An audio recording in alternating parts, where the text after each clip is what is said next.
So we're going to get started. It's about 7:15. I'm Erin Jones from the U.S. Environmental Protection Agency. I just want to welcome those of you here in the room, as well as those of you joining us virtually via Zoom or on the phone. Thanks for taking time out of your busy lives to be with us tonight. We have worked hard to accommodate this in-person and a virtual participation, and also to meet any interpretation needs. So we might encounter some hiccups along the way, and we appreciate your understanding and patience on that front. For those of us just joining virtually, if you're having any trouble, again, reach out using that chat feature, and you can find that at the bottom of your screen. Next slide. And I'm Erin Jones from EPA Region 4 in Atlanta, Georgia. I'm the moderator for tonight's meeting. In Region 4, I serve as an emerging contaminants coordinator, which means many of the issues that I'm involved with center around new science and evolving information that the agency has learned could be impacting public health and the environment. Sometimes that science is so new that the agency doesn't yet have regulations in place. And in those moments, we're actively engaging with communities, stakeholders, and our co-regulators to move towards solutions. That's exactly the space that we're in right now. I'm thankful that you are all here so we can give you background on an important issue facing your community, discuss our agency's planned next steps, and most importantly, be able to answer any questions that you may have. We've gathered here at the Walters State Community College this evening, and this location is near the neighborhoods that are impacted by the air pollution. And we want to acknowledge and further explain the risk that exists in the community. For several reasons that my colleagues will describe today, this is a tough issue to communicate, and I want to acknowledge that this may not be an easy conversation that we would have. So I want to talk to you about the flow of the meeting so you can know what to expect, and also that you can prepare to ask questions at the appropriate time. So tonight you'll hear from Tennessee Department of Environment and Conservation's Deputy Commissioner Greg Young, EPA Region 4 Administrator Daniel Blackman, EPA Region 4 Air and Radiation Division Director Caroline Freeman, and the Tennessee Department of Environment and Conservation Air Pollution Control Division Director Michelle Owenby. We will also have a panel of technical experts available for a question and answer session, including our partners at the Agency for Toxic Substances and Disease Registry, or ATSDR, and also from TDEC as well. We're going to answer questions this evening once our speakers have shared some content with you. And so when the time for Q&A comes, we'll take questions from those in the room and online. And so again, those online, please use the Q&A module and submit your questions as soon as you think of them. And then we'll also have the opportunity for phone participants to unmute. As a moderator tonight, I'll try to do my best to keep us on target and to make sure your questions are answered and that we communicate clearly about what we know and about how we're working to address it. This may mean I ask you to clarify your question or ask our speakers to readdress something that I feel is unclear. Our team that's here tonight is prepared to update you on one specific source of air pollution in the community. But if we don't know the answer to any kind of other question, we'll do our best to follow up as soon as possible. It's very important to us. Next slide. So if we don't get to your question tonight, please know you can always email us at region4eto@epa.gov or call 800-241-1754. Also, we're recording this session and we'll make these slides available as well. So anybody who couldn't join us today can access the content, or any of you can go back and refer to it later at your convenience. The website link that is shown on this slide will host this meeting's recorded content and the slides. So with that, I would, want to highlight that we have with us tonight the Claiborne County Mayor, Mayor Brooks. We appreciate your coordination with us as we work to get on the ground here, and also for you being with us both this morning and this evening. With that, I would also like to introduce Greg Young with the Tennessee Department of Environment and Conservation. He's the Deputy Commissioner and he's been in that role since 2019. He has brought 18 years of experience practicing environmental law here in Tennessee. And I want to mention that TDEC is a critical partner with EPA in our common mission to protect human health and the environment. And I'd like to turn it to him now for some welcoming remarks. Thank you, Erin. And let me just extend another thank you, Mayor, for hosting us here, Walters State. I really appreciate your hospitality. Thank you, Dean. Thank you for all being here. This is an important issue, and we are really appreciative that you're giving us a chance to come into your community and talk to you and hopefully provide some useful information. One thing that you may be asking yourself, okay, what's EPA, what's TDEC, what's going on, right? Let me just describe that relationship a little bit. And it's more than a relationship. That what you see is a regulatory partnership, okay? EPA is the US federal government, okay? EPA oftentimes sets standards, does research about health risks, things like that. And then because we have delegated authority at the state level to implement those programs, we then carry that out through permitting and things like that, okay? So it's some people call it cooperative federalism.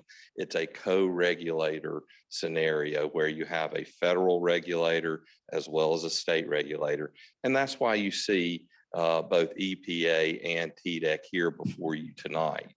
I do want to give special recognition to my friend, Regional Administrator Blackman. Will you please raise your hand? He's going to talk a little bit later. He's a good guy, y'all. So we are fortunate to have him. Also want to recognize Caroline Freeman. She has been a huge asset to Tennessee and working through this and many other issues, Carolyn. So thank you for your partnership. Without further ado, I'll give you all some general concepts of kind of what's going on from before we get into the details and everybody starts kind of getting into what is ethylene oxide and things like that. So what EPA and TDEC do is we at our core, we protect human health and the environment. That's our mission, okay? So how do we do that? The first thing, and I like to think of it in 3 prongs, okay? The first thing we do is we try to get it right on the science, the facts, and the law, okay?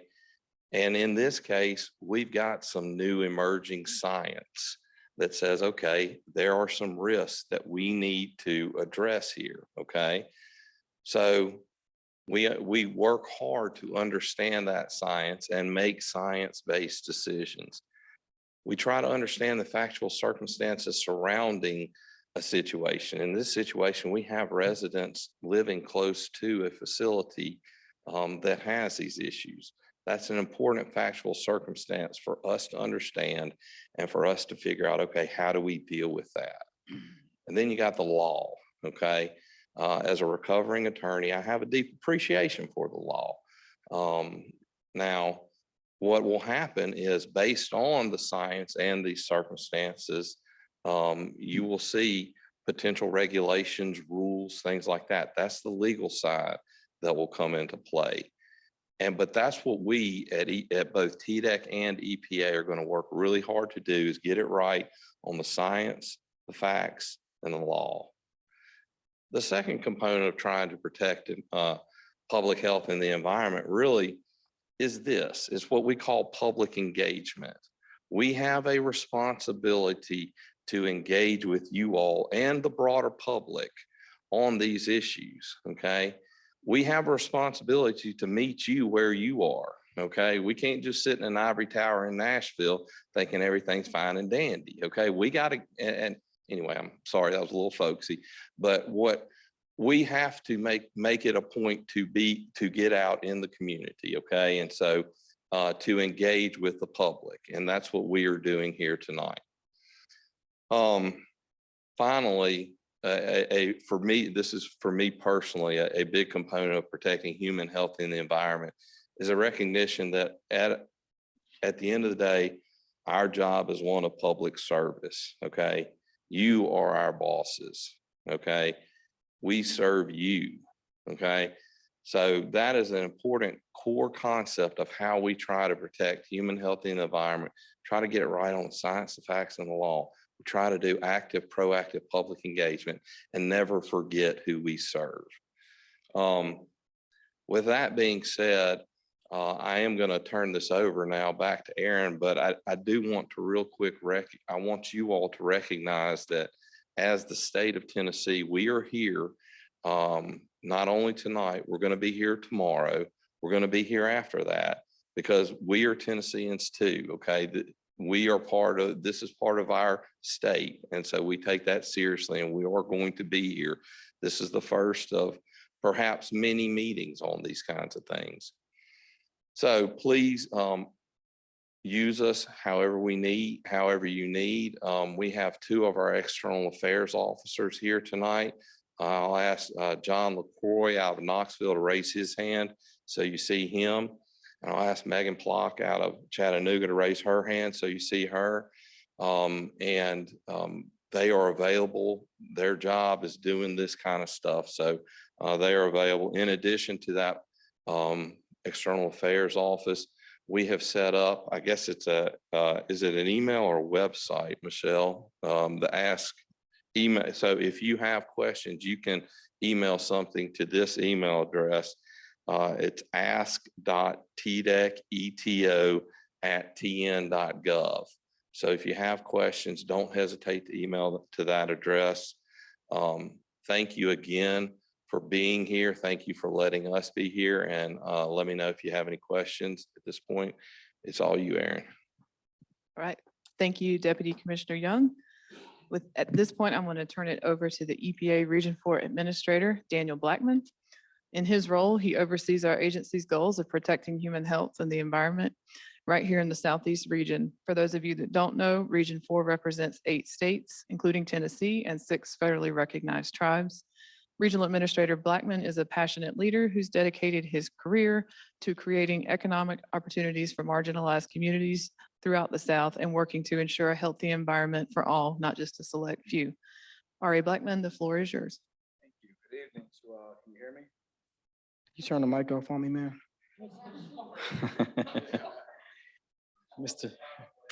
I don't know, man. I'm trying to figure it out. Well, we are not native Tennesseans, but we stand with you as a regional administrator. I want to thank each of you. We know you could be with your families, in your communities, at your homes.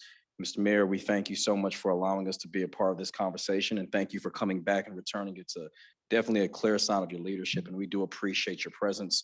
To my team who is here from Region 4, we are extraordinarily proud to consider the way in which we engage the community. And one thing that I can say is that Greg definitely gave a really good example of what it is that we are trying to accomplish, which means listening and engaging the community, being that of a priority, not just at the state and federal level, but being good partners. We are not only community members within our own rights, respectively, in the communities we come from, but we are also fathers and family members and folks that, you know, we represent too often don't have the representation that is needed. And that's why we're here tonight. So I want to again say good evening to each of you. And I want to also say it's extremely important for convening the meeting with the residents that are here and other impacted groups near the DeRoyal Industries facility. And it's important because EPA as an agency, and again, for those that don't know, Environmental Protection Agency as an agency is fundamentally focused on reaching out and convening with the residents and other folks that are here and focusing on ensuring that all of us are committed to communicating clearly and being intentional about our transparency, but also about our responsibility and role as an agency. We're in an unprecedented time of access, equity, and leadership. And the Biden-Harris administration has been aggressively implementing programs and initiatives embedded in not only environmental justice, but also in the protection of the communities that many of us call home. This includes initiatives and programs embedded that deal with civil rights and equity across government, and EPA is not only at the forefront of these efforts this evening throughout this conversation, but this meeting, we hope that you all would take as an example of our commitment, an example being that we are present. We did not believe that anytime we can not do something virtually and be here in person to be a part of your community is very important for us as an agency, and our ability to step outside of our comfort zone in the traditional role of proposing a rule without the community actually in the room and at the table from its inception. And that's why this is important, to give the community a certain amount of time to learn about the rule, but also to provide feedback all during the rulemaking process. And again, we're presenting the challenge to you now before the rulemaking process begins, so you can be informed about how this issue impacts you, your communities, your families, and to make the best decision on what works for each of you in this room. We want to hear from you because your input and your experience is a very, very valuable part of this process. I want to thank the staff and the leadership at the Agency for Toxic Substances and Disease Registry and the Tennessee Department of Environment and Conservation. Again, this is a new approach for EPA. We're very grateful, myself, my team, our staff, and thank you, Aaron, for the introductions and for facilitating. But we also are very committed to the fair implementation of environmental laws and the protection of public health and the environment. We've been coordinating with our partners, many of which were mentioned and are here tonight, throughout this process. This is only the beginning of a conversation. EPA is sharing this information now so that you have access to the same information that we have at EPA and that you can continue to make those informed decisions about the risks and your personal health. EPA is committed to keeping you informed again throughout this process. And again, as it was stated earlier, we do thank you for taking time out of your busy evenings to allow us to have this conversation and to be a part of this journey with each and every one of you. At this time, I'm going to turn it back over to Aaron Jones so we can be respectful of your evening. Thank you. Thank you, Regional Administrator Blackman. I just want to pop in really quick and remind folks who've joined in the interim online that if you're having any issues, use the chat feature. And if you have any questions for our panel coming up, please enter those into the Q&A chat. So at this point, I would like to turn it over to Caroline Freeman and introduce her. Caroline works closely with state, local, and tribal governments and like TDEC and industry and others to achieve and maintain clean outdoor air, including reducing exposures and risks associated with criteria and hazardous air pollutants like the ethylene oxide risk from the commercial sterilizer in your community. Caroline oversees a team of technical experts working on air issues in Region 4, and I'll turn it to Caroline now. Thank you, Aaron. Good evening, everyone. Today I will be sharing with you some information about risk that's being posed by ethylene oxide here in your community, coming from a facility by the name of DeRoyal Industries. For the most part, tonight we're going to be covering a lot of information.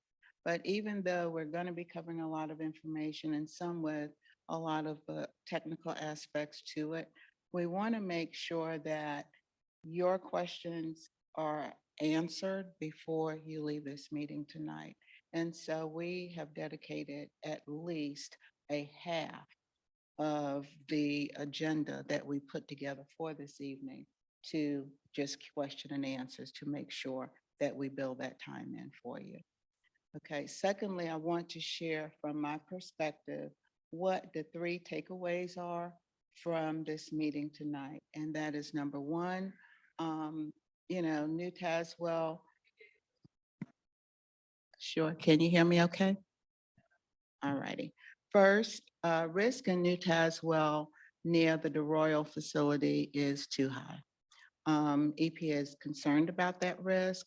Not only that, but we are committed to protecting the health of this community, and we are working to reduce those risks with our co-regulators as well as our federal partners and the facility. This includes tools that we have available to us, such as our regulations, and also upcoming tools that will be made available through more stringent regulations that will be proposed later this year. Third, you deserve to be a part of the process. And so with that being said, tonight, it is our goal to share with you what we've learned about ethylene oxide, the risk associated with this chemical that we recently found out is much more toxic than we initially understood. Before we get into the details, I also want to repeat, something that Aaron said at the onset, and that is, the presentation tonight may be a little upsetting to some, and it may be a little frustrating, but at the EPA, I assure you that we stand solid on our mission, which is to protect human health and the environment. A big part of my job is to communicate this risk to you this afternoon and to several other communities that we have work ongoing in. Not only that, but I want to make sure that we do this communication tonight in a way that you will walk away with a solid understanding of what we're sharing with you. So with that being said, this information is to inform you of that risk so that you can make informed decision about your family and your risk and exposure to this ethylene oxide emissions that we are here to talk about tonight. If we say things today that are, you can't follow, just please ask during the Q&A and we'll say things a different way to ensure. Because sometimes we get caught up in the technical jargon ourselves and we don't want to, speak about some of these processes and also the risks that we have recently modeled and not explain it in a way that you understand. Okay. You've already heard that we're talking about air pollution from a chemical called ethylene oxide, which we often refer to as EtO.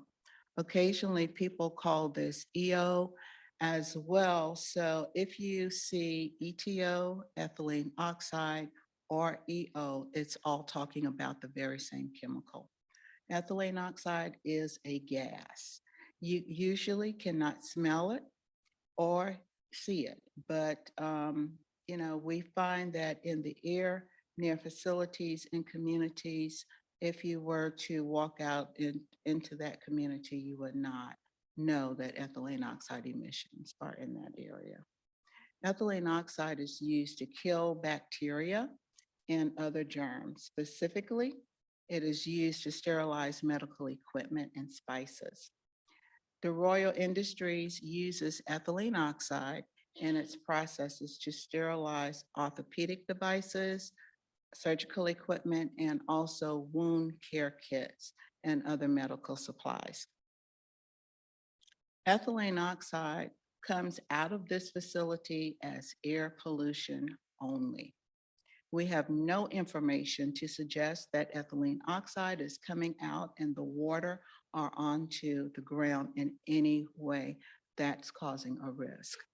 When it comes to short-term health benchmarks, we haven't seen any evidence that ethylene oxide from these facilities cause urgent or acute health issues such as nausea, lightheadedness, dizziness, or breathing problems. This is an important point because the science that we have done only points to risk from a long-term exposure based on our best current knowledge of what is happening at these facilities. Generally, as a consumer, you don't need to be concerned about risk from ethylene oxide that may be left over on a sterilized supply that you may wind up coming in contact with at a doctor's office or at a hospital. Again, the risk that we're concerned about is to the people who live near these facilities and work at these facilities as well as near them and go to school in those areas as well. So if these are the things that we aren't worried about, what are we really, really worried about? Well, we've learned that ethylene oxide can cause cancer when people are exposed over long periods of time.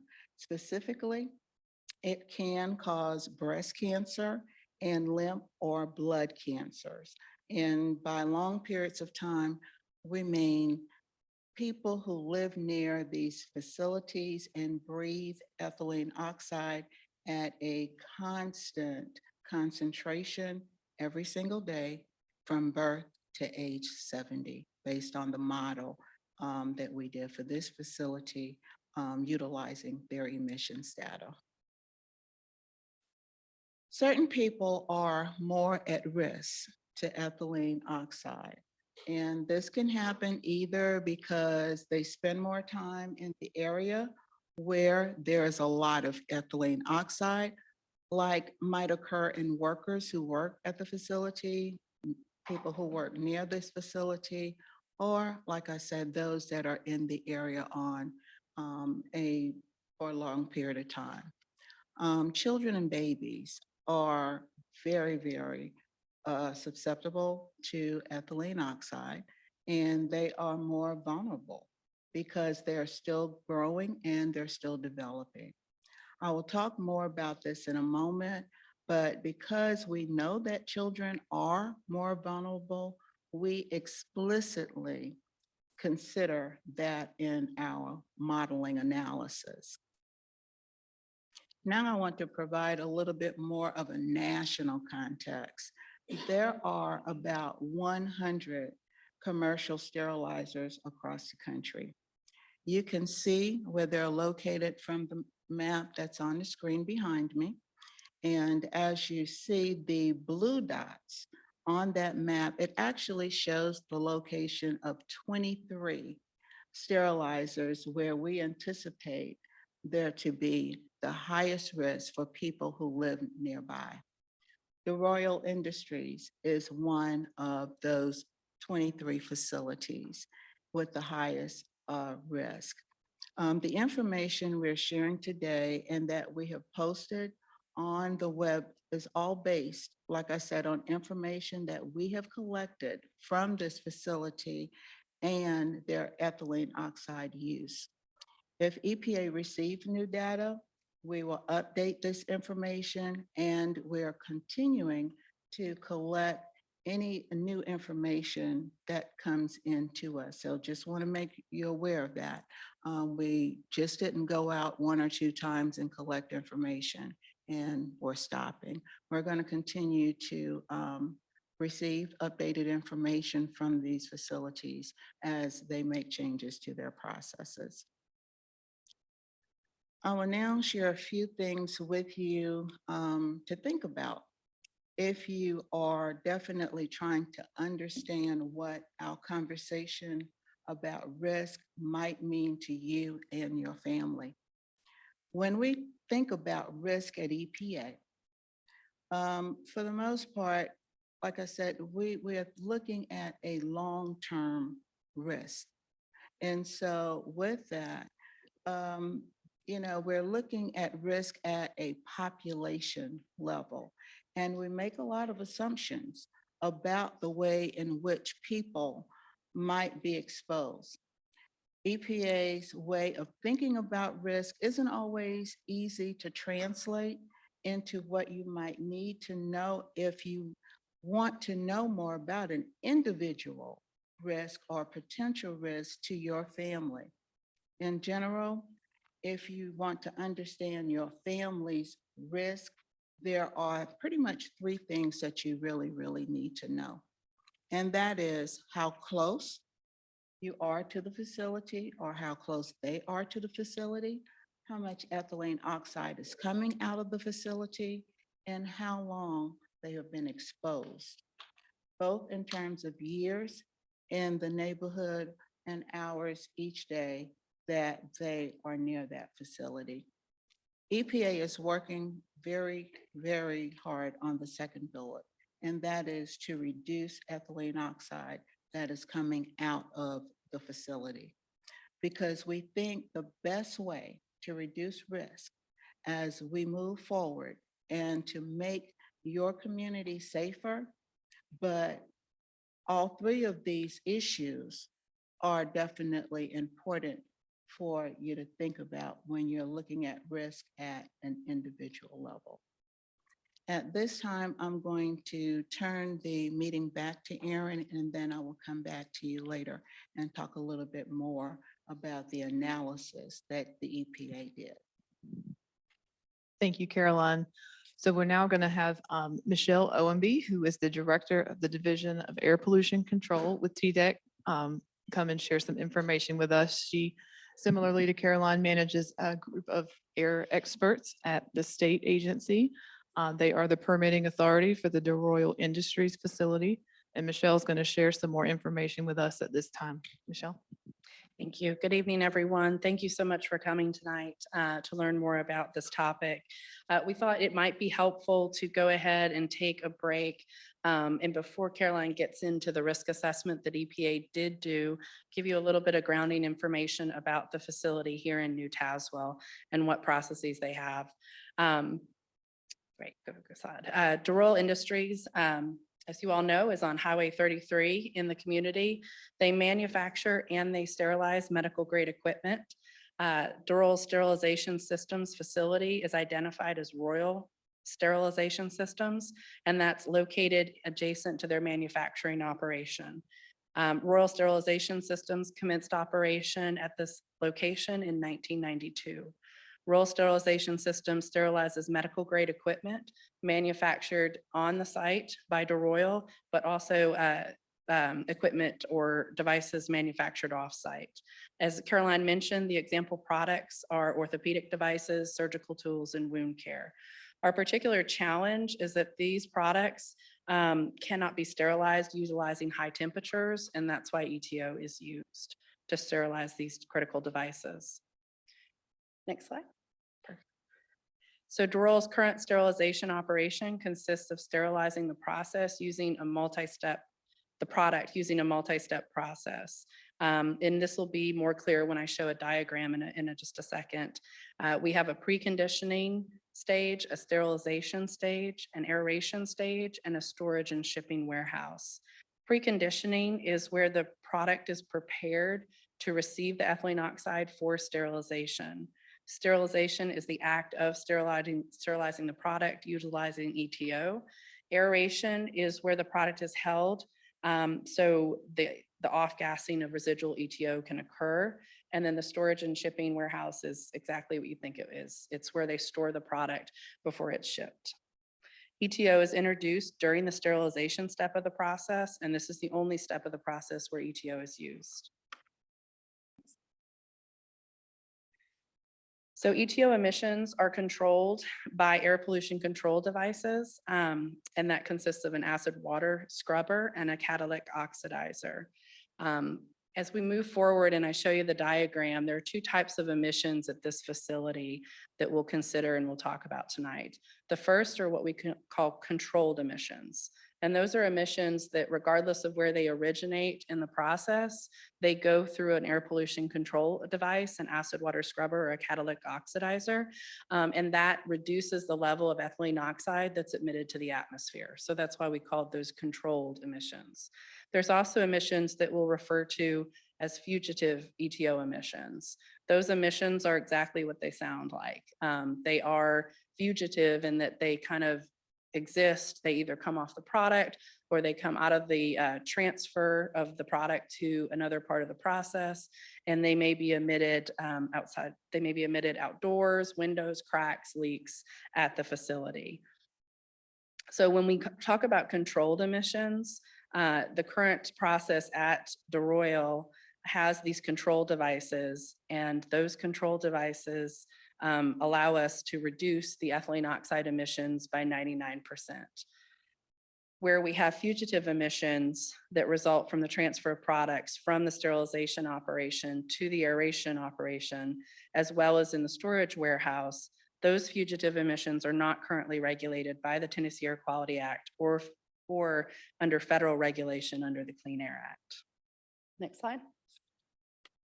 So this is the diagram I was referring to. Again, we have the preconditioning part of the process, and then the product will move into the sterilization part of the process. That's where ethylene oxide is introduced to sterilize the product. As you can see, we've got a chamber exhaust and a chamber vent that will take the exhaust from that process, take it either through a scrubber or directly to the catalytic oxidation system. And those are the controlled emissions that we would expect to be released to the atmosphere there. Again, we're looking at 99% or greater reduction from those air pollution control devices. So the amount of ethylene oxide being emitted is very little. Where we see fugitive emissions come from the facility, that's where the product is being transferred from the sterilization operation to the aeration rooms.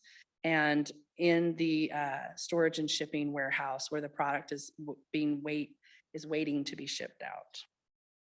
Next slide.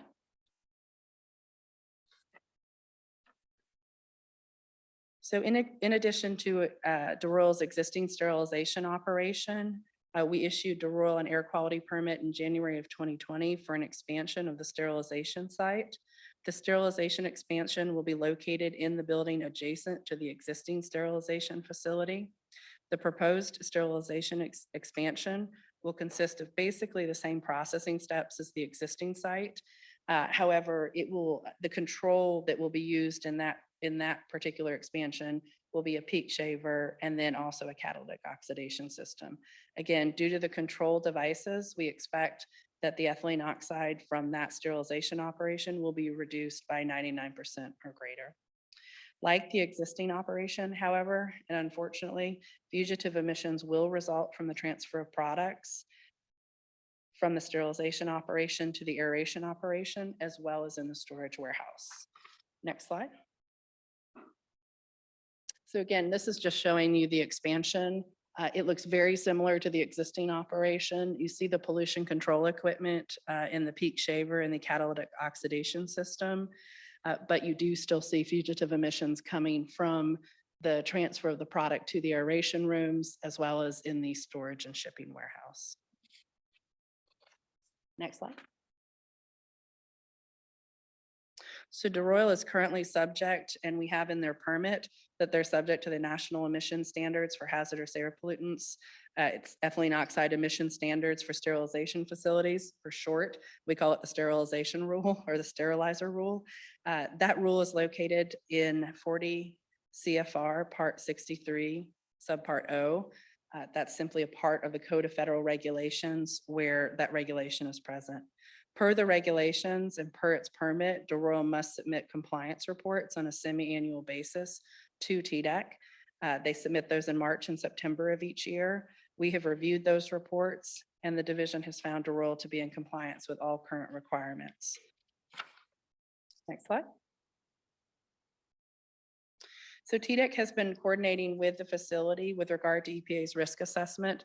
DeRoyal, like all of us, are trying to learn from that risk assessment and assess what risk is currently being posed by their operations. While DeRoyal is currently in compliance with the current federal regulation, they have hired a design consultant to assist with emission control reductions, and we're hoping to hear more information about that hopefully early in 2023. That is all the slides I have, so I will turn it back over to Caroline. She'll be going through EPA's risk assessment with you. Thank you for joining us.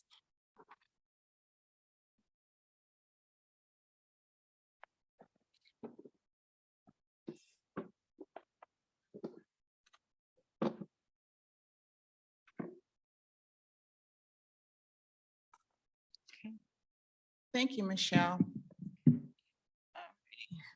Now I'm going to share a little more detail about the analysis that we have completed and what that tells us about your community.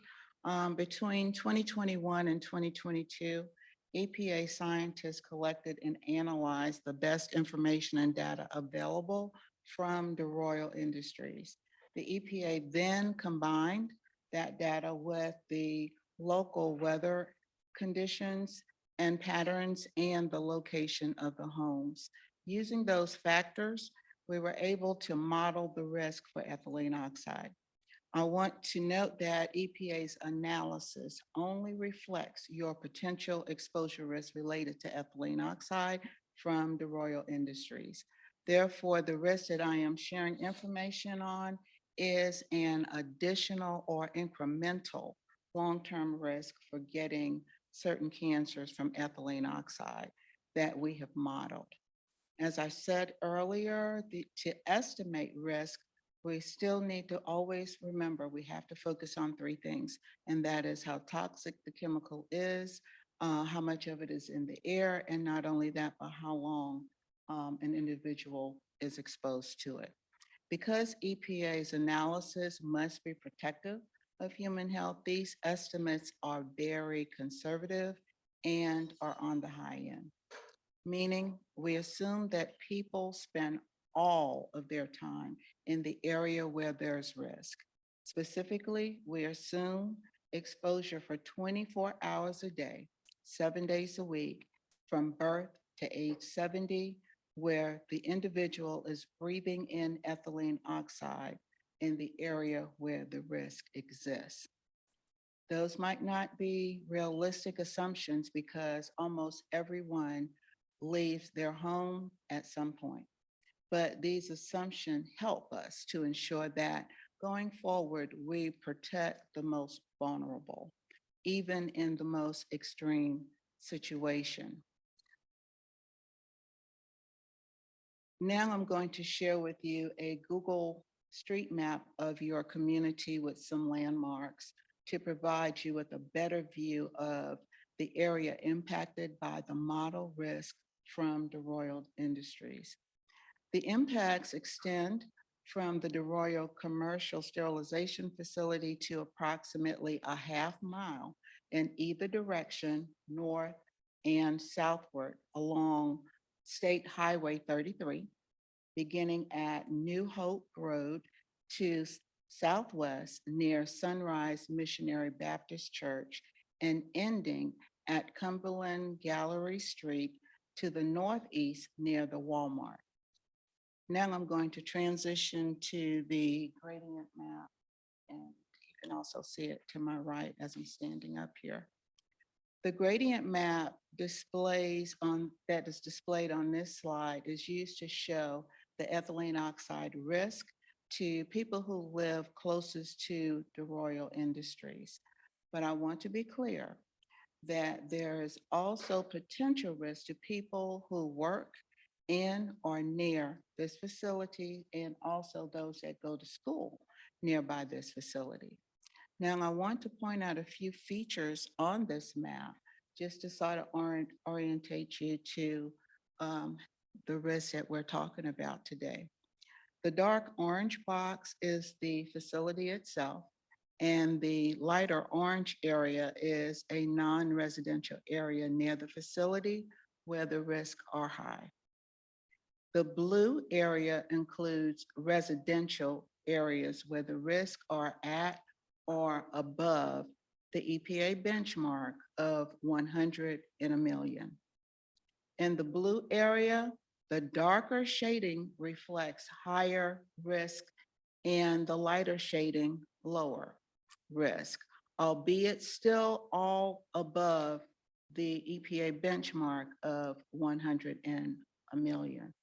Note that as you move away from the facility, the blue shades gets lighter, which means that the risk is getting lower, which should be expected. There is some uncertainty in these estimates as both the operation at the facility and weather can change. And those are the factors that were also built into the model. But these are the best health protective estimates that we have available to us.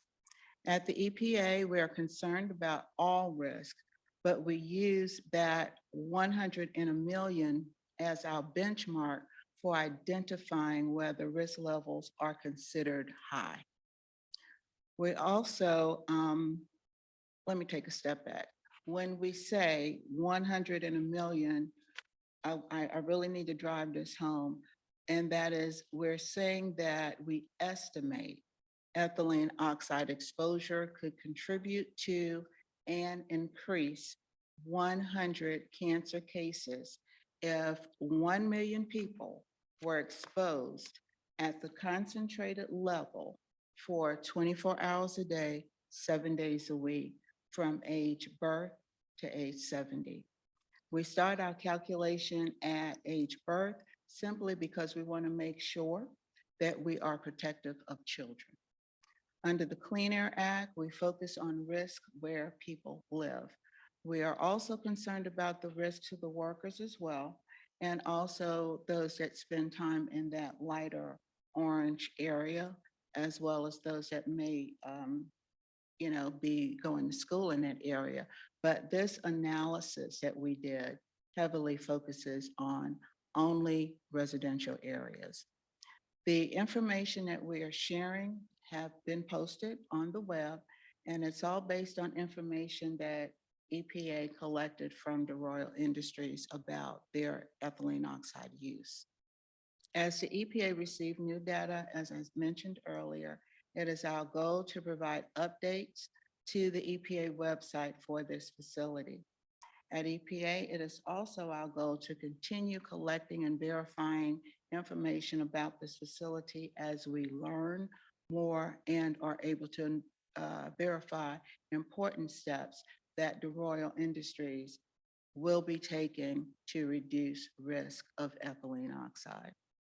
At EPA, we are very concerned about the risk in your community, and that's why we're here today to have this conversation with you. I also want to talk to you about some recent steps that the agency have taken to reduce risk from commercial sterilizers thus far and how you may get involved. While we have only fully understood the risk here in New Tazewell since we completed our work at the end of July of this year, we've been working on this issue now for some time. The EPA has regulations in place on ethylene oxide emission, as you recently heard Ms. Owen share with us.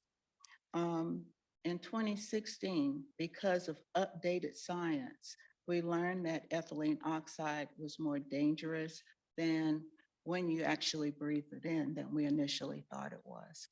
In 2018, a national level analysis provided an initial indication of which areas might have higher risk, but it wasn't detailed enough to inform our regulations or to really help communities.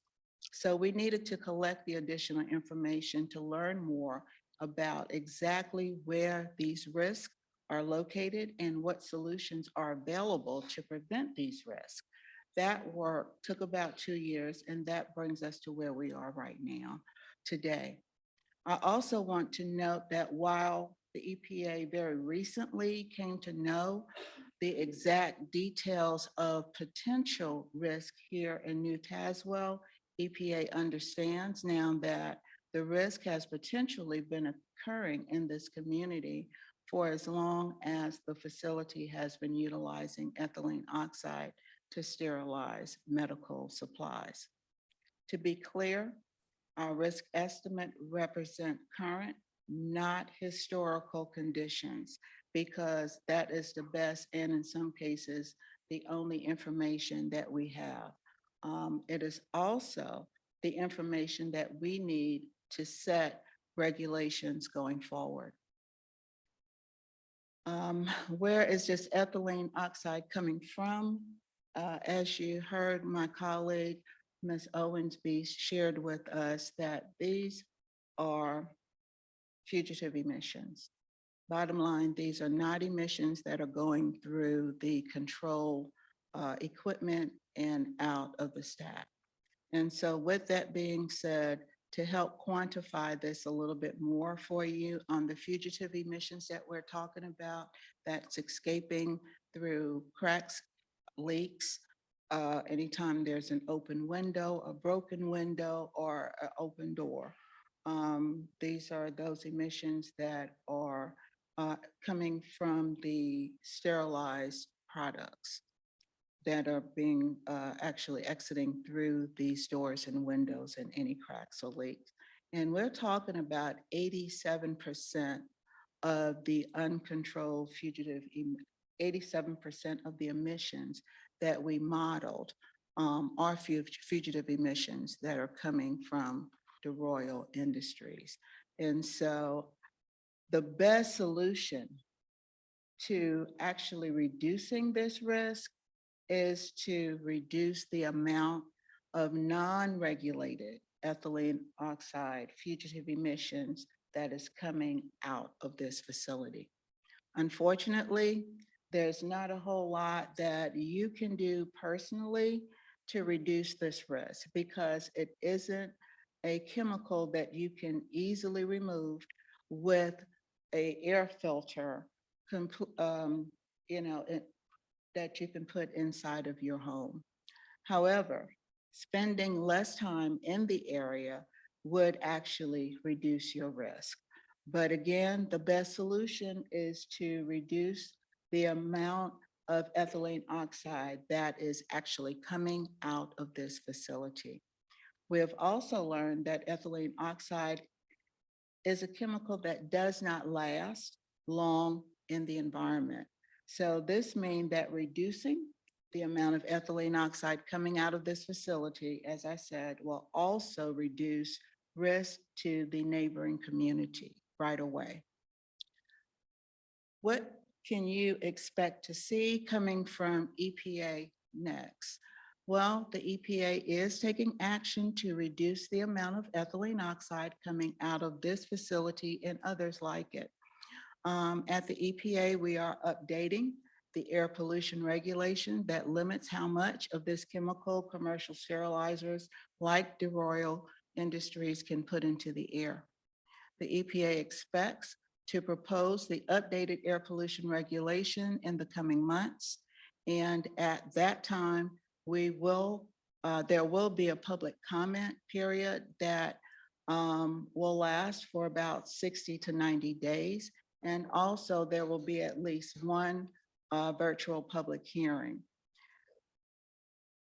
Once a regulation is final under the Clean Air Act, it normally takes about 3 years for an existing facility to have to come into compliance with that rule. But the EPA is taking comments on that shorter compliance period for a new facility coming online. Once these new regulations come out, that new facility will have to comply with those regs upon startup. During the public comment period, you will have an opportunity to comment on the proposed rules. One of the things that I will be working with back in Atlanta and also with my counterpart here in the state of Tennessee is to come up with a summarized version of the rule that we can share with you so that it will be an easier read to help with your review so that you can make your comments on that rule.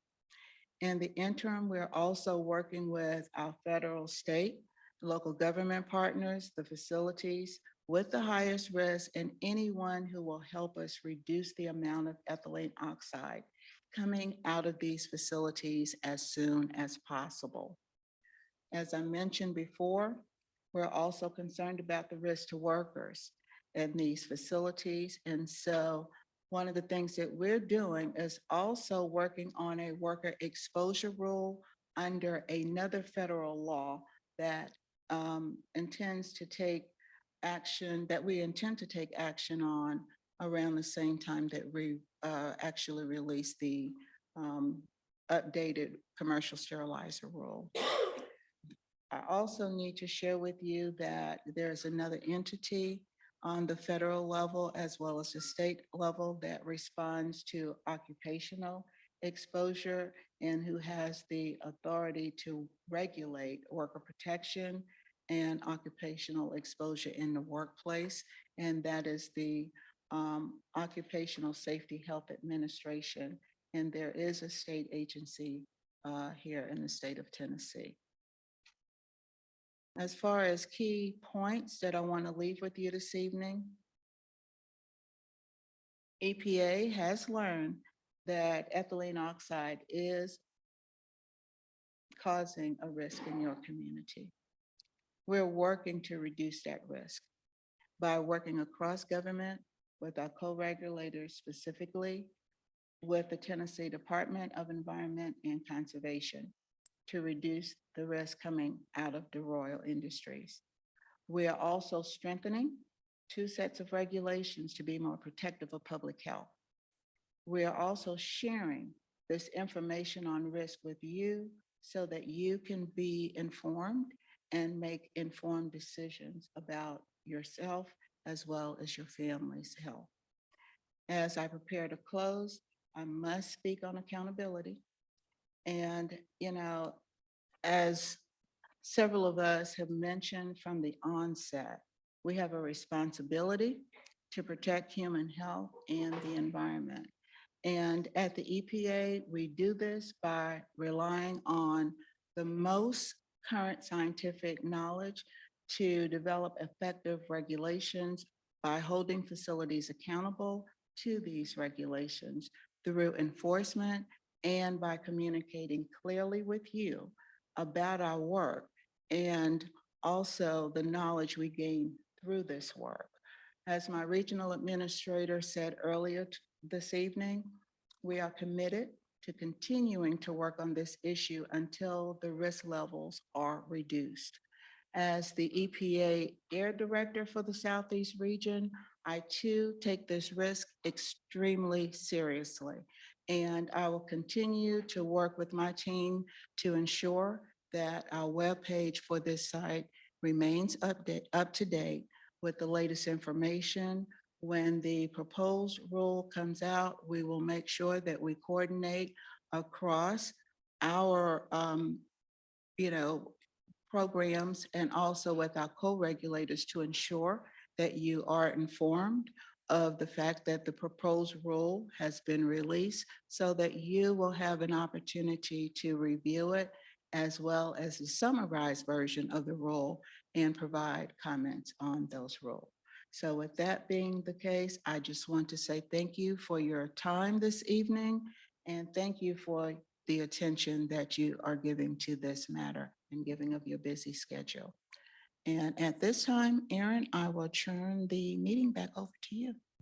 Thank you, Caroline. So we know that that was a lot of information and would now like to take any questions that you may have both here in the room and through the Zoom platform. So as we do start this process, we are going to move the microphone to the front. We do need those of you that are in person and have a question to please use that. We have some transcriptioners and interpreters that need to be able to hear the question as well as the online community that's participating. If you are uncomfortable coming up to the microphone, we do have Brenda in the back who can hand you a note card. You can submit a handwritten question here in the room and they'll bring it up to the table. So that is the option. So if you do want that, raise your hand and Brenda will come help you out with the card. We do have several questions in the Q&A feature. Sorry. Oh, yeah. If anybody's thirsty before you. So we do have some water up front if you want to hydrate and before you ask your question. So we do have several questions in the online chat and we'll also introduce our panel. Thank you for reminding me about that. So as far as our panel, we will have Caroline and Michelle from TDEC, who you've already heard from. And then in addition to that, we'll have from the Agency for Toxic Substances and Disease Registry, Dr. Michelle Ziegler here up in the front. So that will be our panel. We'll get started. You can go ahead in the room here. Yep. So before I ask my question, I'd like to make sure my information is correct. So what I understand is that if you were exposed to this EtO for 24 hours a day for 70 years, you might get cancer.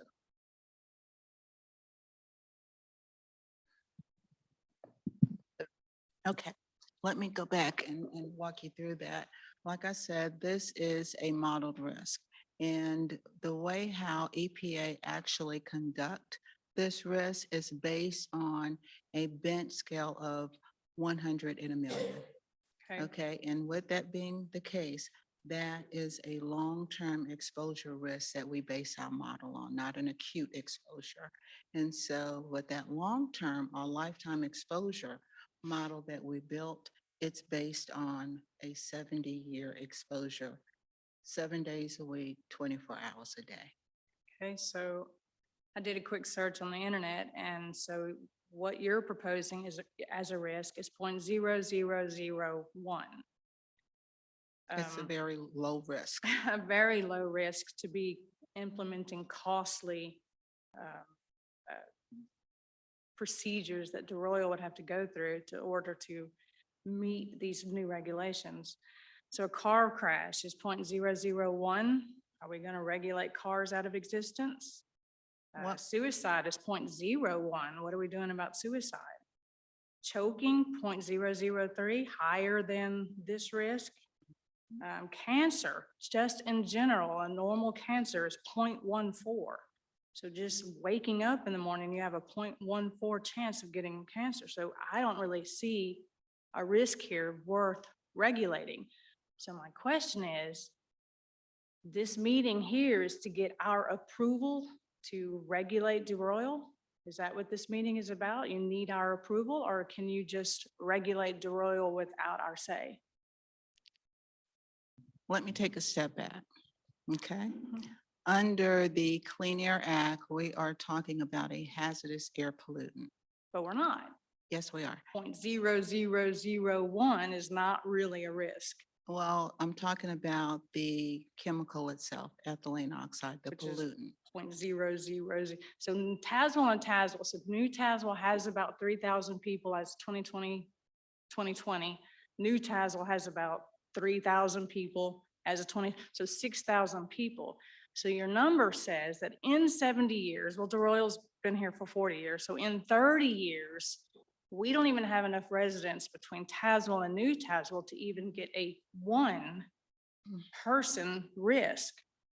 So we're not talking, even if we doubled the population to account for growth in 2022, we're only at 10,000 people. So we still don't even have enough of the population to even get one person that would be at risk for this.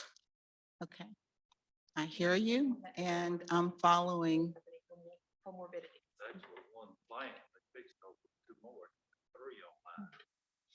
Mhm. Well, okay. So and let me- DeRoyal let- offers a lot of jobs and a lot of tax revenue here. Hmm. So I don't really think that it's a good idea to start attacking one of the biggest job generators in this area for a 0.0001 risk. And they're in fully compliance. They're compliant. They're compliant with OSHA for their worker safety, and they're in compliance with the Clean Air Act for their emissions. This is a non-risk. Okay, You don't live near DeRoyal. I'm not representing DeRoyal. I live right over there. I live there, yes. In the blue area. Yes, I live in the Do blue you live in area. the orange area? Because I do, and I already have cancer. This is a 0.0001 risk. okay. Can I respond to your question? Data that comes from DeRoyal. They haven't done an independent study. Over on their own. 70 years. Numbers are even Okay. All right. Can I respond to your question, please? Okay, we want to take a step back for a minute. And let me respond to it so I can bring it all together for you. Okay, The risk that we're talking about tonight, that is not a clinical risk, okay? We're talking about a modeled risk that we have done to set regulations. And so when I said that our mission is to protect human health and the environment, when we become more aware that a pollutant is more toxic than what we first set regulations in place to govern, because of the fugitive releases from other areas of the facility, then as a regulatory agency, we have to take a step back and look at those risks to better inform those existing regulations, to strengthen them to cover those emissions that are being released into the environment. what's the cost going to be to DeRoyal? Well, let me say this. When DeRoyal and many of the other commercial sterilizers started up, they understood the regulatory requirements that they have to Current comply with. requirements, not proposed. Exactly. Hmm. But also keep in mind, this is a technology-based rule that we're working under. And this is a hazardous air pollutants. And therefore, EPA is required to evaluate those technologies every 8 years to ensure that they are still protective of human health and the environment. So In this particular situation, okay, we have uncovered that ethylene oxide is more toxic than we initially thought when the first set of rules, well, when the existing rules were established. And so as a result of that, now that we are aware of that, we are moving forward to strengthen the regulations to address the modeled risks that we have identified. So according to the Texas Commission on Environmental Qualities, they say there is no risk, that your iris numbers are all, Okay. they're lem- not valid. And the I'm- other thing is our body emits ETO. Cooking with oil emits ETO, and ETO is in cosmetics, right? Car coolant, a lot of the cleaning, household cleaning, it's already in all of the products that we're using. Okay, let me respond to that question for you. As far as the Texas number that have been identified for ethylene oxide, let's also take a step back. If we look at both Texas and Iris side by side, the difference is Iris took into consideration breast cancer risk.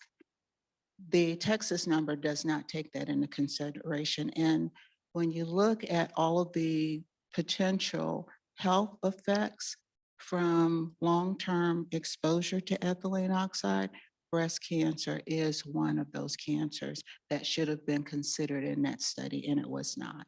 But cancer is already 0.14. You already have that risk. We're attracting DeRoyal and that it's gonna cost them something, but if you were listening, you would have heard that their compliance, they're already in compliance. Their Yes. future facility is already in compliance. That means there is no additional cost whatsoever. None. They're already doing it. Okay. Can I say something real quick? This is just going to be a point of order, okay? And what I'm going to ask y'all to do is go one at a time, okay? And come to the mic to voice your comment, okay? And I know what's going on is you hear somebody saying something you don't agree with, right? I get it, okay? But in order to do this right, we're going to go one at a time, and you're going to get your day. You're going to come up here and talk, okay? So let's do that. Thank you. So my final question is, you have to get our buy-in to do these you have to get our buy-in to put these regulations into effect. Is that what the comment section was that I saw on the screen? You can go to the EPA website and voice our comments. Let me go ahead and say this. We're here to inform you that the EPA is moving forward with strengthening our regulations for commercial sterilizer now that we've been made aware of this additional risk associated with ethylene oxide. In so doing, we will be proposing those regulations so the public will have access to review and comment on those regulations. And as I said earlier, that public comment period will extend anywhere from 60 to 90 days. Are we coming to the public to, gain support as to whether or not we move forward with this more strengthened regulations? We are coming to the public because we want to hear from you. But also remember, at EPA, we have a job to do, and that is protect human health and the environment. So we are going to set in place the more stringent regulations, but we also want to hear from you because we still have to take those necessary steps to protect human health and the environment. So just as a reminder, sterilization is also for our health. We need sterilized equipment. So we don't want to make it so difficult that we can't get sterilization equipment anymore. So for hospitals and medical equipment. But I need you to understand something. We are not here to shut down DeRoyal. We are not here to take jobs away from this community. What we are here to do is to work with our state counterparts, our co-regulators, and DeRoyal to actually reduce the risk that's coming out of that facility and impacting the neighboring communities. That's what we're doing. 0.01 risk. But And okay. we do need to move on to Thank some you. of the online Q&A. Thank you for that question. So we have a question from the online panel. Are you receiving cooperation from the health and safety people working at DeRoyal Industries And have they been asked to be represented at your meetings? Turn it to Michelle to kind of reiterate the cooperation so Sure, far with. I want to make sure I heard it correctly. Are we receiving cooperation from the health and safety folks working at DeRoyal Industries? And have they been asked to be represented at the meetings? Thank you. So we have been working with DeRoyal since EPA's risk assessment came out. They are aware of the risk assessment. They are taking the risk assessment seriously. And as I mentioned, they are working with a consultant to look at additional controls at the facility. They were aware of the meeting tonight. We made sure they were aware of the meeting tonight. So I hope that answers the question. Thank you. The next question in the queue was, this is going to make the value of our property go down. Why would anyone want to purchase these properties knowing it could cause cancer in their families? So just to quickly answer that one, it's certainly not EPA's intent to impact property values. This is a long-term risk that we've modeled, and we're working as quickly as we can to reduce that risk so that the exposures are minimized. And, in keeping with our mission to protect human health and the environment, that part of that mission is getting this information into communities so that you can make informed decisions and engage on the public comment side of the rule. The next question that we have is, what is being done to stop these transmissions now? Or is DeRoyal not being asked, required to stop production until this is resolved? Sure, I'll go ahead and take this. This is Michelle Owenby. As I mentioned, as Caroline mentioned, the current federal regulation requires the controlled emissions, the pollution control equipment that DeRoyal currently has and will have with the expansion operation. That's what's required by the current federal rule, and DeRoyal has that and is in compliance. In Tennessee, under the Tennessee Air Quality Act, we have a statutory provision. It's called our emergency stop order provision. Unfortunately, or in this particular scenario, as Caroline mentioned, this is a long-term risk. The provision that we have in the Air Quality Act requires the commissioner to find that the emission from the operation is causing imminent danger to human health. So it really looks at a short-term, acute, immediate risk to members of the public from an operation for us to be able to utilize that provision. Thank you, Michelle. We have the next question: is funding available now for these controls to reduce the fugitive emissions? And a quick answer on that is the EPA is committed to working with communities, facilities, and state and local agencies, and with our partners across federal government to ensure that the public health is protected in communities where these facilities operate, and also ensure safe medical supplies are available in the US market. So we don't have funding appropriated for this purpose, but air toxic regulations are based on maximum achievable control technologies. So our future requirements will have all those things taken into account. And Aaron, I would like to Yes, add please that do. we do have commercial sterilizers out there. Like I mentioned during the presentation, there is a total of 100 across the country. And out of those 100, we only have 23 that we have modeled a high risk for. So when you actually look at the numbers, you have several of these facilities that have already implemented technology to reduce their risk below the EPA benchmark. So it can be done. Sir? Yes. Yes, sure. sir.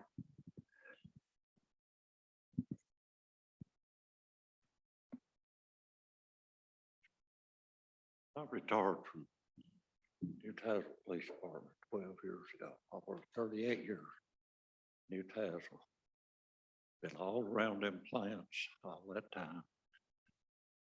And this information come from former employees that's there.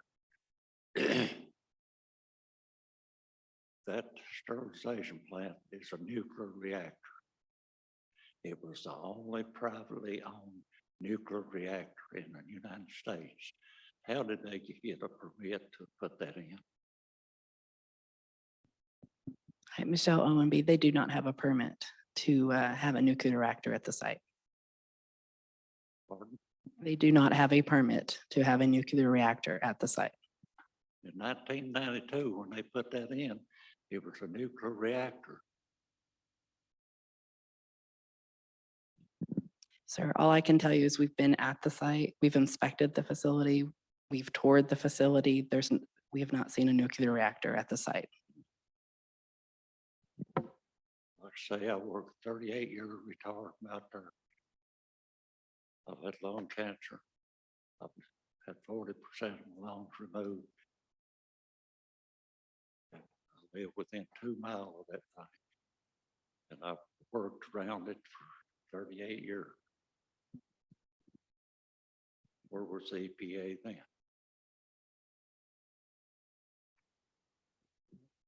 then? Sir, I think you're looking at an individual exposure, and I will have to defer because I'm not degreed in that area to respond to clinical exposure risk. The risk that I'm talking about is a long-term exposure to help inform regulatory development, but I will defer to my colleague at ATSDR. Well, in 38 years, a pretty long time.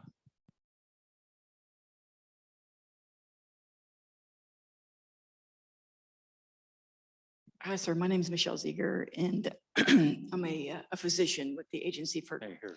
I'm Michelle, my name is Michelle, and I'm a physician with the Agency for Toxic Substances and Disease Registry. So what our agency does, and me and my colleague, Captain Kowalski, our agency focuses on public health and health-related concerns or issues with respect to exposure to environmental contaminants. I'm very sorry to hear, and I was able to talk with your son earlier for a while. And he told me some of the history, and I'm sorry that you've dealt with some of the medical problems that you've had to endure. And I'm glad you're here tonight. And I'm wondering what kind of question that I can answer for you about your particular exposure, because it sounds like you were a policeman for many years, and your tour was in that area. Yes. That you patrolled, and your concern was what the facility may have been before the sterilization component came into it. But from a health-related aspect, what kind of question can I answer for you tonight? Well, I just want to make you aware of where was EPA at when that went into effect, or when they put Gotcha. that in. It was the only one in the United States privately owned in 1992, only one in the United States. How did he get the authority to put that in? Okay, yeah, that's a question that I will not be able to answer. Yeah. So you might want to go back through your records and see how he done that, whether it was money or worse. Thank you, sir. Feel free. I've just got a couple of questions. We were mentioning the ETO only getting in the air. What about like when it rains? Is there a risk for it to get into our soil over time or our water or anything like that?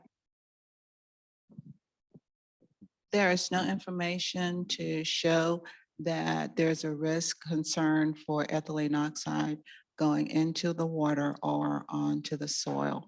The only information that we have available to us is ethylene oxide is getting into the air as a form of air pollution coming out of this facility.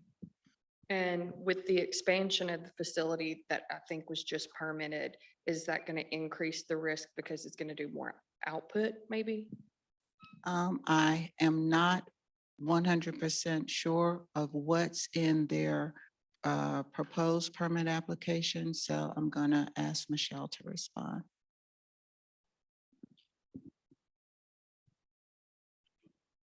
So I think, so the permitted expansion will have the controls around the controlled emissions, but it will still have fugitive emissions. As Caroline mentioned, EPA, when they modeled the risk, they modeled the existing operation, not the expansion, because the expansion was not operating. And I don't believe it's it's operating as of yet. Thank you, Jill. It's not operating yet.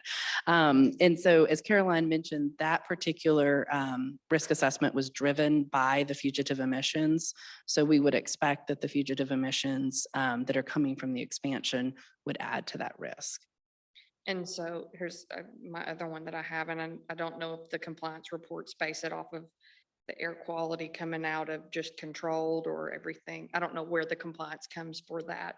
But if we know that the fugitive emissions are dangerous because they're coming out at 87% versus 14, are we going to start controlling the fugitive emissions?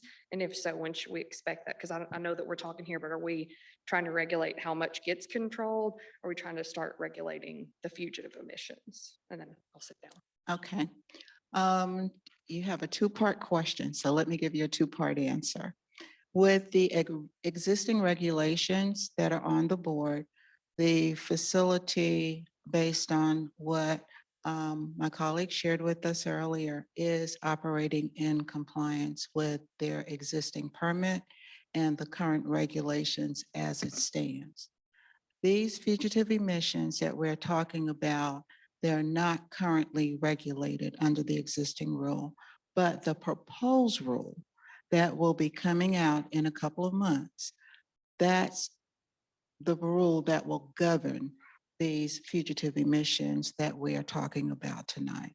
And so with that proposed rule coming forward, then additional controls may be required by these commercial sterilizers that have been modeled with the higher risk, as well as those that were not modeled with the higher risk, because this proposed rule is not just only for these 23 facilities, it's for the entire industry.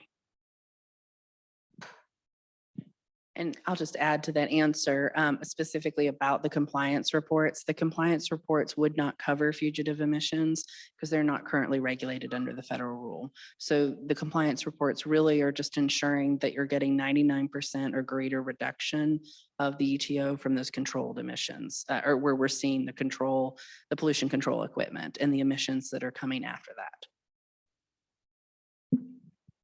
I've got a question. In the state of Tennessee, do we know that Claiborne County has the highest cancer rate in the state?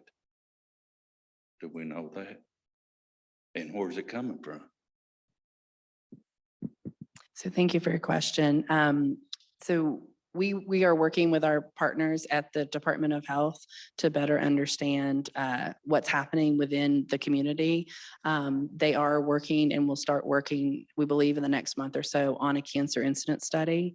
And so we will hope to see that data and get more information about the local area in the coming months.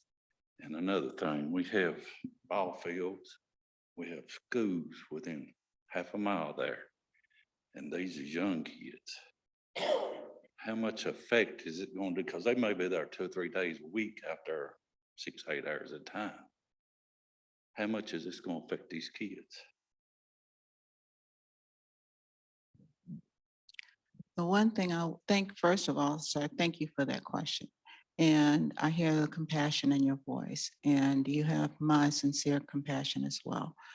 I will say this, with the current information that we have, like I said, the model that we actually put together is a long-term exposure model.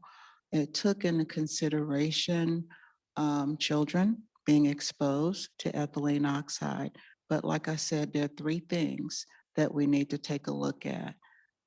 Number 1, how toxic, how much is in the air, and how long the individual is being exposed to that pollutant. So with that being the case, as far as the children, I will say this, I can't put a timeline on that exposure. I can't put a timeline on an adult exposure. And the reason for that is everyone is not the same.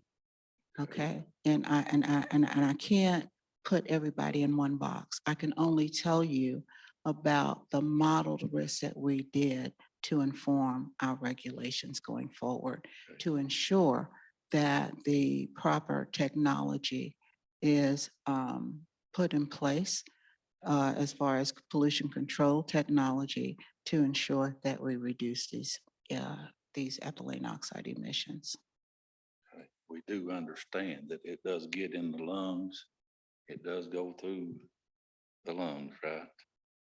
Breathe it in and it can infiltrate the bloodstream, right? And what else does it do to the body? I'm gonna go ahead and answer your question. So Robert, right? Robert? Randy. Randy, I'm sorry. I'm sorry.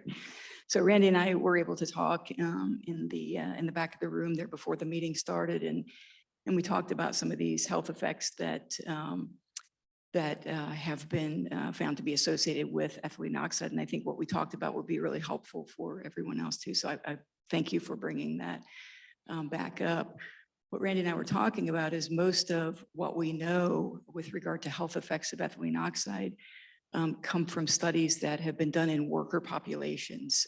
And so these exposures would be, the exposure level would be higher than what would be seen in the community that EPA is modeling. So the number that they've modeled.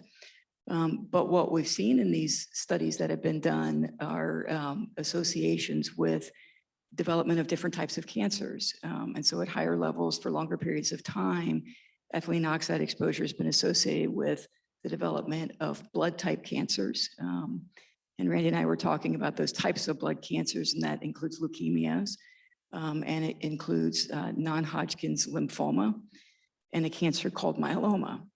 The other cancer that's been found to be associated with exposure over long periods of time at higher levels is breast cancer in women. And so there are mixed results on some of the studies with breast cancer, but some of the studies do show a strong association. So those are the types of health effects that we were talking about with respect to cancer. Does that answer your question? Thank you. And then just one more additional resource to mention, and we can follow up with anyone who wants to get actual information on this, but we do have the pediatric environmental health specialty units concerning the children's risk, and we can, connect you with those resources if you're interested as well. Sure. Yeah, so the Pediatric Environmental Health Specialty Unit is it's a large network of specialists from a lot of different fields of medicine and public health. There is an office and representation in each of the Environmental Protection Agency regions. And so Region 4 here, the office is located in Atlanta, but they serve the entire region. And this network of experts is trained in addressing concerns with respect to environmental exposures in children, developing babies, women of reproductive age, or folks that have reproductive concerns when it comes to environmental chemical exposures. And so they're available to help answer questions and address concerns as well. Yeah, thanks, Dr. Zager. So we'll go to the next question online. And Caroline, this kind of deals with cumulative risk. I think we had a similar question this morning. Specifically, they mentioned a landfill that is within 3 miles of DeRoyal releasing gases in the air, but I was wondering if you could address kind of the cumulative risk concern as far as ethylene oxide goes. Okay. Please thank her for that question for me, Erin.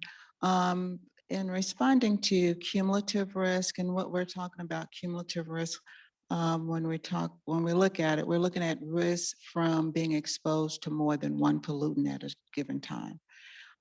So tonight we're talking about ethylene oxide. This individual is concerned about not just exposure to ethylene oxide, but exposure to other pollutants coming from a neighboring landfill. Unfortunately, the Clean Air Act only allows us to look at one pollutant at a time. And with that being said, though, under this administration, there's a big push to take a look at multiple pollutants or cumulative impacts of pollutants on the bodies. And we're working collaboratively with our Office of Research and Development to study multiple pollutants across the board, not just ethylene oxide in the landfill. So once we get some additional guidance on how we should be taking a look at multiple pollutants and the impact on the human body, then we will be able to share more detail about that information. But that's something that's currently being heavily evaluated at the Environmental Protection Agency. And I also want to pivot to my colleagues over at ATSDR. Michelle, can you share some of the things that are ongoing at ATSDR to address cumulative risk as well? Well, I think thinking about cumulative risk, during the presentation, Caroline talked about some of the things we need to think about when we talk about exposure to ethylene oxide, the how much, the how long, how much is coming out of the facility. And I think when we think about cumulative risk too, the things I would like to add to that would be other exposures to, or exposures to other chemicals. And so when we think about risk, there's individual risk and then there's population risk. And I think when we think about individual, if I want to know what is my risk of developing an illness or cancer living near a particular facility or breathing emissions or what have you, in order to really think about individual risk, those other factors come into play. So other chemical exposures, my individual genetics, my family history, my other behaviors that may expose me to different chemicals such as smoking. And so that's where I think cumulative risk from a health standpoint, I wanted to bring that point out too. And that's really important when we think about our own individual risks. Thanks, Cal. Next question in the queue here is pertains to the risk area and the map, the modeled risk zone. So why is that area light blue on the map, not a circular area showing emissions spread equal in all directions? Are the emissions spreading more in one direction than another? Thank you for that question, Erin. As I said earlier, when we model the risk, we also take a look at weather patterns. And what you have to do is take a look at, can we get that slide on this? Let me walk over. I don't know if this helps or not, but when you actually take a look at this plume, and I'm going to call it a plume, you also have to look at the elevation of this area. And when you look at the elevation, you can sort of see down here where DeRoyal is located, it's sort of like in a valley. Okay, so the wind direction is actually this way. Got to look at get it right. So my wind direction is actually moving this way toward where the Walmart is up here.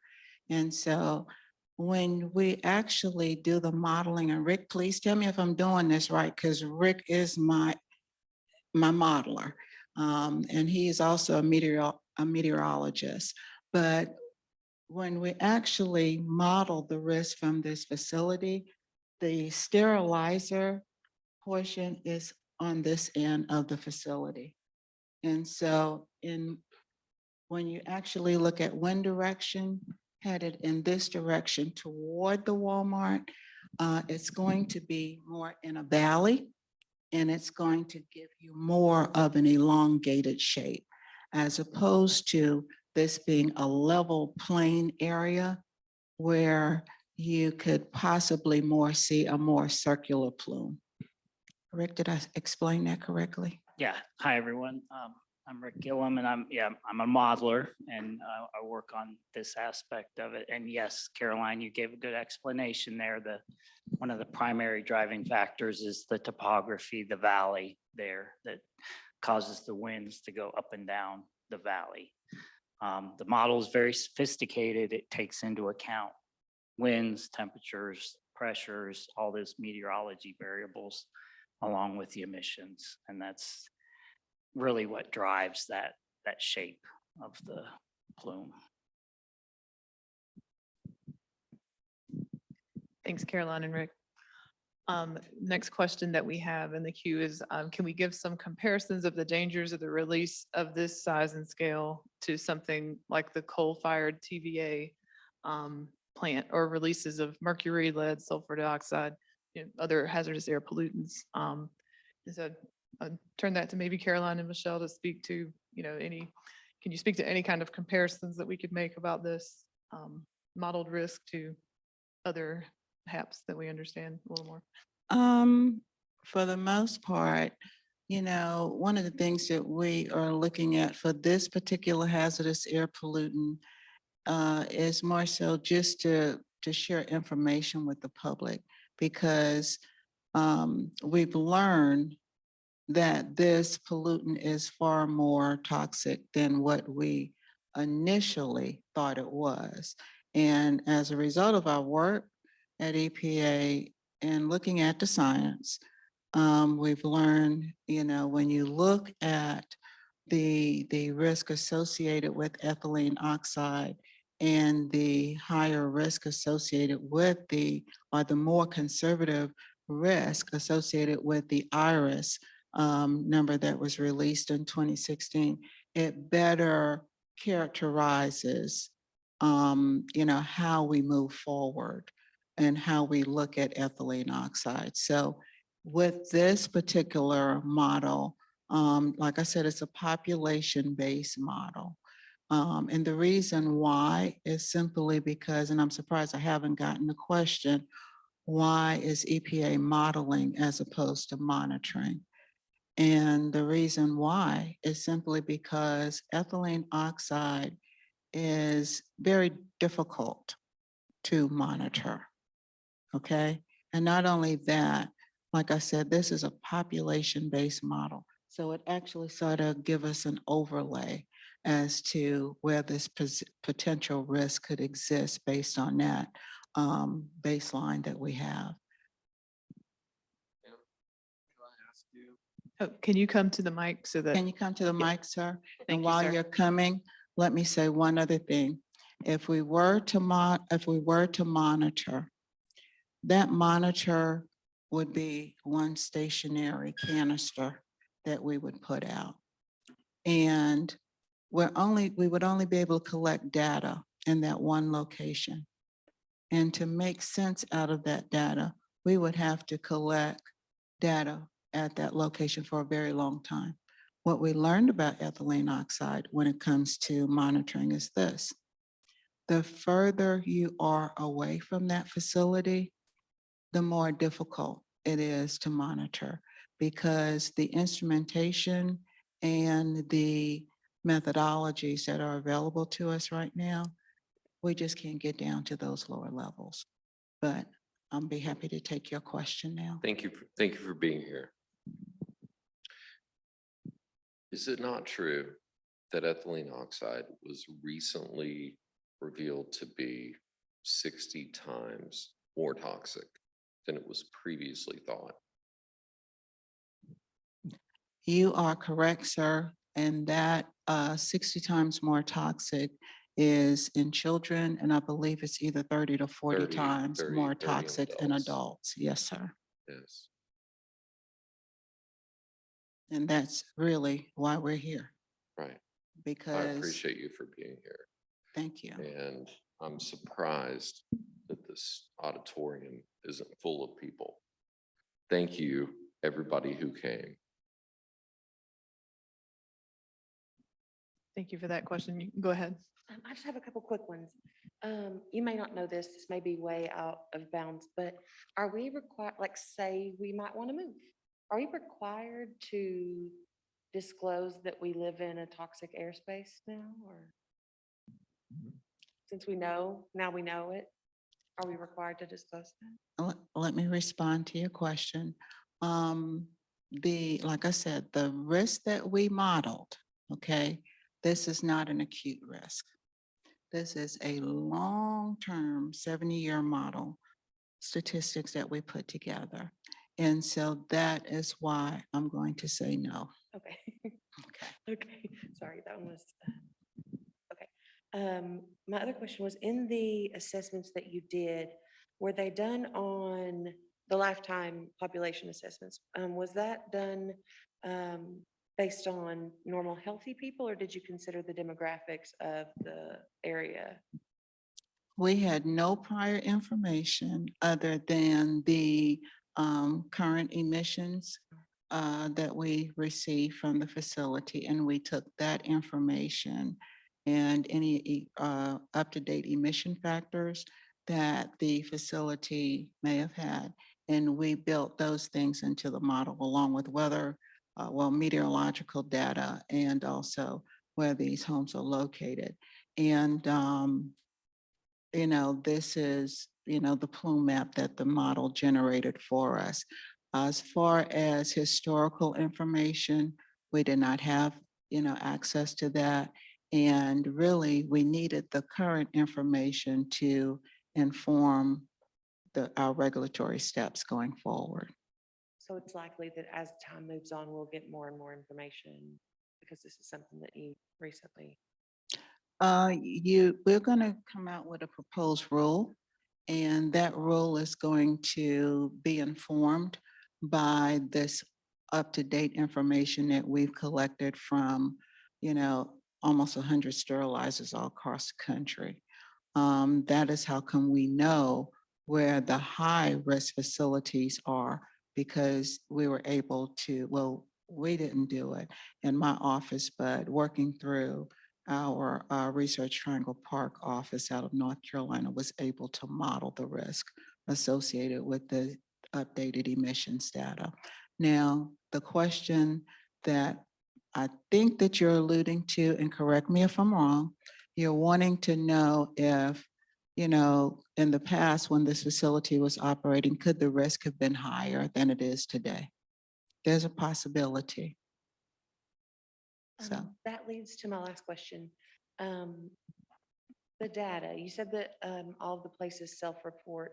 Do you have plans in the future, or is it a part of it that you guys actually go in and collect the data on your own, or is this a trust-based system? Thank you for that question. The information collection request that went out to all of the commercial sterilizers we sent to. The first one went out in 2001, at the end of 2001. The second one went out earlier this year. Since that time, we've received that information, looked at the information, and we have been working hand in hand with our co-regulators, specifically, actually, Jimmy is sitting here with us, as well as Michelle and myself and my team. And we have combed through that data to QA, QC it to make sure that the information that we receive from DeRoyal is in fact accurate. Not only that, but DeRoyal did hire a consultant to come in and take a closer look at their process as well. And so we're comfortable and believe that the information that we, the updated, emissions data that we receive from the facility is valid to make an informed decision about this risk that we're talking about tonight. And here today, thank you so much. Most Yeah. definitely. Oh, And can I ask one more quick question? Are there other sterilizers that are safer than this one that they could use? Are there other methods that they could use? I would not, thank you for that question. I'm not going to say that there are other sterilizers that are safer than this one, because I don't want to compare sterilizers side by side, because each one of the processes are, slightly different. So with that being said, I will say that there are sterilizers that have taken steps to reduce their emissions to the environment. And as a result of that, that is how come we know that it is possible to reduce emissions coming from these types of facilities, and specifically fugitive emissions. I'll Yes, add sir. on one thing to your question about the healthy population. Our 2016 toxicity assessment did is a conservative and EPA believes to be a protective assessment or a number around, even children is susceptible. So we believe we've built that conservatism into our, toxicity assessment, which was used to make that model. We'll take one more in the room and then we'll go to the remaining questions in the queue online. Is there a representative for DeRoyal here tonight? No, I do not believe so. Has ethylene oxide been banned in the European Union since 1991? That's all I have to say. Thank you. Thank you, sir, for sharing that information.